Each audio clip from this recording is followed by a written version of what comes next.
أعوذ بالله من الشيطان الرجيم. بسم الله الرحمن الرحيم. أئنكم لتأتون الرجال شهوة من دون النساء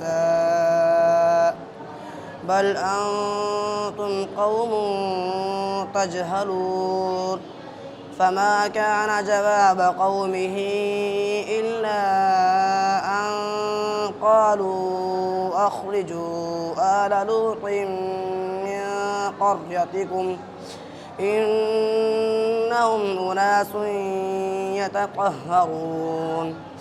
فأنجيناه وأهله إلا امرأته قدرناها من الغابرين وأمطرنا عليهم مطرا فساء مطر المنذرين.